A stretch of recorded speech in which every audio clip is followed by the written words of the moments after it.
तर India VIX जर वाढला, तर कोणत्या स्टॉक्समध्ये सर्वात अगोदर धोका जो होतो निर्माण होऊ शकतो in case of down side, in case of up side, हे पुढील 10 मिनिटात या व्हिडिओच्या माध्यमातून समजून घेणार आहोत. तर जेव्हा केव्हा इंडिया विक्स वाढतो, त्यावेळेस निफ्टी नक्की पडणे असा नसतो, कारण व्हॉलॅटिलिटी जर वाढत असेल, तर त्यामध्ये हाय बीटा स्टॉक्स किंवा लिव्हरेज पोझिशन्स आणि ऑप्शन्समध्ये रिस्क जी आहे ना, ती तयार तिथं होत असते आणि त्यामुळं ती रिस्क जशी जशी वेगाने वाढते त्यानुसार त्या व्हॉलॅटिलिटीमध्ये काही स्टॉक जे आहेत ना, ते भरपूर प्रचंड प्रमाणामध्ये पडताना दिसू शकतात. किंबहुना याचा उलटा सुद्धा इफेक्ट जो आहे, तो काही स्टॉक्समध्ये वाढताना दिसतो. जेव्हा केव्हा इंडिया विक्स ही अचानक वाढत असते, त्यावेळेस तुम्ही लगेच म्हणाल, आता निफ्टी पडणारच. पण थांबा, ही इतकी सिंपल गोष्ट नाहीये. इंडिया विक्स जो आहे ना, तो डायरेक्शन सांगणारा, अपसाइड होणार की डाऊन साइड सांगणारा इंडिकेटर नाहीये. तो मार्केटमध्ये किती व्हॉलॅटिलिटी जी ती तयार होते, म्हणजे पुढे किती मोठी हालचाल होणार आहे, याचा गेज आहे, याचा अंदाज आहे. पण खरी गंमत जी आहे ना, ती इथे आहे. विक्स जेव्हा केव्हा वाढतो, तो प्रत्येक स्टॉकला सारखाच धोका असतो का? तर नाही. काही स्टॉक्समध्ये प्राइस मूव्हमेंट जे आहे ना, तुलनेने जास्त असू शकते आणि काही स्टॉक्समध्ये ऑप्शन्स रिस्क जी आहे, ती जास्त वाढताना दिसते. काही ट्रेडर्स लिव्हरेज पोझिशन्स म्हणजेच मार्जिन पोझिशनमध्ये मोठ्या रिस्कमध्ये तिथे येतात आणि आज हेच आपण या व्हिडिओच्या माध्यमातून समजून घेणार आहोत. नमस्कार, मी डॉक्टर रणजित आपलं सर्वांचं स्वागत करतो निफ्टी ट्रेंड मराठीमध्ये. जर डीमॅट अकाउंट तुम्ही खोललं नसेल, तर तुम्ही स्टॉक मार्केट शिकत असून सुद्धा जर अजून डीमॅट अकाउंट ज्याच्या माध्यमातून तुम्ही लॉंग टर्म इन्व्हेस्टमेंट किंवा म्युच्युअल फंड्समध्ये इन्व्हेस्टमेंट, जे की free of cost mutual fund investment आणि डिलिव्हरी ट्रेडिंग फ्री ऑफ कॉस्टमध्ये, त्याबरोबरच अकाउंट ओपनिंग फ्री ऑफ कॉस्टमध्ये, हे सर्व काही फीचर जे ते तुम्हाला उपलब्ध आहे. मार्केटमध्ये पैसे टाकण्यापूर्वी, मार्केटमध्ये डीमॅट ओपन करण्यापूर्वी मार्केट समजून घेणं गरजेचं असतं आणि त्याकरता डीमॅट उघडणं सोपं आहे. पण कुठला स्टॉक घ्यायचा हे त्याहूनही अधिक महत्वाचं आहे. चॅनलला सबस्क्राईब केलं नसेल तर चॅनलला सबस्क्राईब करा आणि हा व्हिडिओ तुम्हाला कसा वाटत आहे व्हिडिओच्या कमेंट बॉक्समध्ये नक्की सांगा. तर सर्वात महत्वाचं बेसिक गोष्ट समजून घेऊयात. तर इंडिया विक्स म्हणजे काय, की इंडिया विक्स हा इंडियन ऑप्शन्स मार्केटमधून मिळणाऱ्या इम्प्लाइड व्हॉलॅटिलिटी इन्फॉर्मेशनवरती आधारित व्हॉलॅटिलिटी मेजर आहे. याचा अर्थ असा आहे की मार्केट पार्टिसिपेंट्स पुढील काळात मार्केट किती अस्थिर होऊ शकतं याबद्दल आपल्याला अपेक्षा किंवा अंदाज देताना तिथं दिसत असतात. पण इथे एक गोष्ट महत्वाची आहे. विक्स म्हणजे डायरेक्शन नाहीये. विक्स वाढला म्हणजे नक्कीच निफ्टी खाली जाईल असं नाही. मार्केटमध्ये मोठी हालचाल होऊ शकते, बस एवढंच जे आहे ते विक्सच्या माध्यमातून आपल्याला लक्षात येऊ शकतं. मग ते वरच्या पातळीला जाताना दिसू शकतं किंवा खालच्या पातळीला जे ते जाताना दिसू शकतं. इंडिया विक्स वाढला म्हणजेच नक्कीच मार्केट पडणार असं नसतं. विक्स ही व्हॉलॅटिलिटी आहे, ती म्हणजे कुठल्याही प्रकारची दिशा किंवा डायरेक्शन नाही, ही गोष्ट लक्षात राहून द्या. चॅप्टर नंबर 2 च्या माध्यमातून इंडिया विक्स हे मार्केट डाऊनचं द्योतक नाहीये, इंडिकेटर नाहीये. तर त्यामध्ये जर निफ्टी 100 पॉईंटच्या रेंजमध्ये सकाळपासून हालतोय, मार्केट तुलनेने एकदम शांत आहे, पण दुसऱ्या दिवशी अचानक एक ग्लोबल न्यूज आली आणि मार्केटमध्ये अनसर्टनिटी जी ती वाढली. त्यामुळं मार्केटमध्ये म्हणजेच निफ्टीमध्ये मोठी हालचाल होते आणि ज्यामुळे व्हॉलॅटिलिटी एक्सपेक्टेशन्स वाढल्यामुळं विक्स जो आहे तो वाढू शकतो. पण त्या दिवशी निफ्टी खालीच येईल असं नसतं. समजा पॉझिटिव्ह न्यूज जर येत असेल, तर त्यामुळं निफ्टी जो आहे तो जोरात वरती जातो. तरी सुद्धा मार्केटच्या प्राइस मुवमेंट्समध्ये व्हॉलॅटिलिटी जी आहे ती इलिव्हेटेड असू शकते. म्हणून विक्सचा प्रश्न असा नाहीये की निफ्टी नक्की कुठे जाणार आहे, तर प्रश्न असा आहे की निफ्टी किती जोरात जो आहे तो चढू किंवा कमी होऊ शकतो. सेक्शन नंबर 3 मध्ये जो की ह्या व्हिडिओचा महत्वाचा पाय आहे, तो म्हणजे हाय बीटा स्टॉकचा वापर कसा करायचा ते समजून घेऊया. तर विक्स जेव्हा केव्हा वाढतो तेव्हा कुठल्या स्टॉक्समध्ये धोका सगळ्यात जास्त असतो तो समजून घेऊया. पण हा कन्सेप्ट समजून घेण्याकरता बीटा हा शब्द आपल्याला लक्षात घेणं गरजेचं आहे. तर बीटा हा ब्रॉडली सांगतो की स्टॉक मार्केटमध्ये तुलनेत किती सेन्सिटिव्ह जो आहे तो होऊ शकतो. उदाहरण घ्या, समजा मार्केट जे आहे ते 1% वरच्या बाजूला किंवा खालच्या बाजूला हललं, पण एक स्टॉक जो आहे तो तुलनेने कमी हलला, पण त्याच वेळेस दुसरा स्टॉक जो आहे तो अधिक सेन्सिटिव्ह आहे, तो जवळपास 2% आसपास हलला. म्हणजे काय, स्टॉक ए जो आहे तो स्मॉलर मूव्ह देतोय, स्टॉक बी जो आहे तो लार्जर मूव्ह देतो. ह्यामध्ये हाय बीटा स्टॉक्स किंवा हायली व्हॉलटाईल स्टॉक्स मध्ये व्हॉलटिलिटीच्या काळात प्राइस स्विंग जे ते खूप मोठे असू शकतात. पण इथे गोष्ट आहे की हाय बीटा स्टॉक्स मध्ये वाईट आहे असं नाही, तर लो बीटा स्टॉक जो आहे तो सेफ आहे असंही नाही. तर स्टॉकची व्हॉलॅटिलिटी अनेक कारणांनी जी आहे ती बदलताना दिसते. जसं की सेक्टरची news, company specific news, results, global events आणि लिक्विडिटी. ओव्हरऑल मार्केट सेंटिमेंट्स फक्त बीटाच्या वरती पाहून डिसिजन न घेणं गरजेचं आहे. जसं बघा 31 ऑगस्ट 2026 ला MSCI रिबॅलन्सिंग आहे. त्या रिबॅलन्सिंगच्या वेळेस जे कुठले हाय बीटा स्टॉक जे आहेत ना ते तुमच्या वॉच लिस्टला ठेवा. त्यामध्ये तुम्हाला लक्षात येईल की व्हॉलॅटिलिटी जी आहे ती MSCI रिबॅलन्सिंगच्या वेळेस जी ती वाढताना दिसते आणि त्याचा इम्पॅक्ट जो आहे तो स्टॉकच्या स्विंग्स वरती होताना दिसतो. चॅप्टर नंबर 4 मध्ये एक एक्झाम्पल घेऊया, एक फिक्शनल एक्झाम्पल. समजा तुमच्याकडे दोन स्टॉक्स आहेत, स्टॉक ए आणि स्टॉक बी. साधारण स्टॉक ए जो आहे तो कमी हालचाल करतो म्हणजे लो बीटा स्टॉक आहे, पण स्टॉक बी जो आहे तो मोठी हालचाल करतो ज्याचा बीटा जो आहे तो हाय. आता अचानक विक्स जी आहे ती वाढते आणि मार्केटमध्ये व्हॉलॅटिलिटी जी ती आपल्याला वाढताना दिसते आणि स्टॉक ए जो आहे तो हलतो जो की स्लो असल्यामुळं, लो बीटा असल्यामुळं. परंतु त्याच वेळेस स्टॉक बी जो आहे तो इंट्राडे स्विंग दाखवतो जो की भरपूर मोठ्या प्रमाणामध्ये, कारण त्याचा हाय बीटा आहे.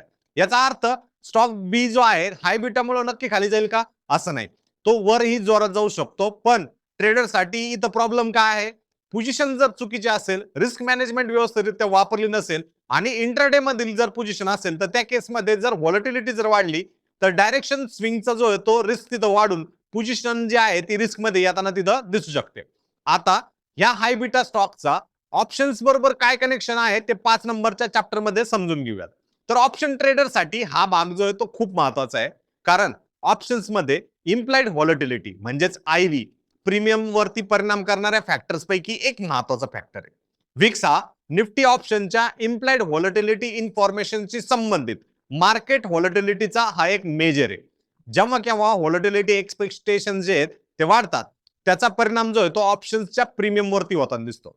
पण इथे एक महत्वाचा ट्रॅप होतो, कारण विक्स वाढला म्हणजेच ऑप्शनचे प्रीमियम एकच प्रमाणात वाढतील असं होत नाही. कारण ऑप्शनचे प्रीमियम जे ते अनेक फॅक्टर वरती काम करत असतात. मी प्रीवियस व्हिडिओ मध्ये पण सांगितलं, spot price, strike, time to expiry, IV आणि ह्या बरोबरच ऑप्शनच्या ग्रीक्स. याच्यामध्ये ऑप्शनची एक्सपायरी जर जवळ असेल, दुसरा ऑप्शन एक्सपायरीच्या जवळ असेल तर दोन्हीचाही रिस्पॉन्स एकसारखा असेल असं नाही. म्हणजे स्टॉक ए चा ऑप्शनची एक्सपायरी 2 दिवसांनी, स्टॉक बी च्या ऑप्शनची एक्सपायरी पुढच्या आठवड्यामध्ये, तर दोघांचाही रिस्पॉन्स जो तो सारखा नसणार आहे, कारण ऑप्शन्स मध्ये विक्स पाऊंड ट्रेड घेणं हे जे आहे ते धोकादायक असू शकतं. आता धडा नंबर 6 च्या माध्यमातून हाय विक्स एन्व्हायरमेंट मध्ये रिस्क मॅनेजमेंट जर कसं करायचं ते बघूयात, जो की एक प्रॅक्टिकल मुद्दा आहे. हाय विक्स असताना रिस्क मॅनेजमेंट कशी करावी बरं? कारण व्हॉलॅटिलिटी वाढली आहे, प्राइस मुवमेंट मोठी होते, अशा मुवमेंट मध्ये स्टॉप लॉस पटकन हिट होऊ शकतो. पोझिशन साइजिंग जर खूप मोठी असेल तर तो छोटा ऍडव्हर्स मूव्ह सुद्धा कॅपिटल वरती मोठा परिणाम करू शकतो. त्यामध्ये ह्या गोष्टी ज्या आहेत त्या लक्षात ठेवा. एक म्हणजे पोझिशन साइजिंग तुम्ही नक्की काय करताय, दुसरा स्टॉप लॉस आणि तिसरं ट्रेड मध्ये घुसायच्या अगोदर मॅक्सिमम रिस्क जी आहे ती बघा, कारण तोच तुम्हाला मार्केटमध्ये ठेवेल किंवा मार्केटमधनं तुमच्या लोएस्ट स्टॉप लॉस वरती बाहेर काढेल. याबरोबरच मित्रांनो, जर तुम्ही अजून डीमॅट अकाउंट खातं उघडलं नसेल तर अकाउंट उघडण्यापूर्वी आता ही जी इंडिया विक्स हाय बीटा आणि लो बीटा स्टॉक्सची कॅटेगरायझेशन तिथं करत असते, ती इंडिया विक्स NSEच्या वेबसाईटवरती कशी शोधायची ते बघूयात. तर प्रथमतः NSE इंडियाच्या वेबसाईटवरती जावा. तिथं हिस्टॉरिकल रिपोर्ट्स मधनं इंडायसेस जे आहे सिलेक्ट करा. जसं आपल्या केसमध्ये NSE आहे. त्यानंतर हिस्टॉरिकल डेटाची रेंज पकडा म्हणजेच डेट निवडा आणि त्यामध्ये हिस्टॉरिकल ट्रेंड जो आहे इंडिया विक्सचा तो बघा. त्यानंतर करंट डेटा जो आहे तो व्हेरीफाय करा. म्हणजेच आपण जी काही गोष्ट करतोय त्यामध्ये आपल्याला विक्सचा डेटा बघणं, हिस्टॉरिकल ट्रेंड बघणं आणि करंट डेटा पाहणे हे एक महत्वाचं राहतं. त्यामध्ये होमच्या शेजारी अबाउटच्या जवळच मार्केट डेटामध्ये, हिस्टॉरिकल डेटामध्ये आपल्याला इंडायसेस आणि सगळ्यात शेवटी इंडिया विक्सचा डेटा जो आहे तो बघायला मिळत असतो. एक गोष्ट नक्की शिका, स्टॉक सिलेक्शन मध्ये रिस्क सिलेक्शन सुद्धा महत्वाचं आहे. कारण तुमचा कोणता स्टॉक घेत असाल त्यापेक्षा तुम्ही किती रिस्क घेत आहात हे समजणं सगळ्यात महत्वाचं आहे. निफ्टी ट्रेंड्स मराठीवरती आपण demat, stocks, options, risk management हे सर्व कन्सेप्ट जे आहेत ते स्टेप बाय स्टेप शिकतो. म्हणून चॅनलला सबस्क्राईब करा आणि हा व्हिडिओ उपयोगी वाटत असेल तर लाईक करून व्हिडिओच्या कमेंट बॉक्समध्ये हाय बीटा आणि लो बीटा स्टॉक्स म्हणून कमेंट करा. तर याच्यामध्ये धडा नंबर 7 च्या माध्यमातून पोर्टफोलिओ रिस्क नक्की काय, समजा तुमच्या पोर्टफोलिओमध्ये अनेक स्टॉक्स आहेत आणि 5 स्टॉक्स पकडूयात. 5ही वेगवेगळ्या नावाचे स्टॉक्स असले तरी ते एकाच सेक्टर किंवा एकाच मार्केट फॅक्टरवरती हेवीली डिपेंडंट असतील, तर डायव्हर्सिफिकेशन जरी दिसत असेल तर ऍक्च्युअल रिस्क कॉन्सन्ट्रेशन जे आहे ते इथं होऊ शकतं. आणि आपण याला सोप्या भाषेत असं सांगू शकतो की सगळ्या अंड्यांची टोपली वेगळी जरी दिसत असेल तर टोपली जी ती एकच आहे. म्हणून हाय विक्स मध्ये पोर्टफोलिओकडे स्टॉक बाय स्टॉक्स म्हणून पाहू नका, त्यामध्ये sector exposure, position size, correlation याचा सुद्धा विचार करा, कारण यामध्ये तुमच्याकडनं हाय विक्स एन्व्हायरमेंट मध्ये पॅनिक सेलिंग जी ती होताना दिसू शकते.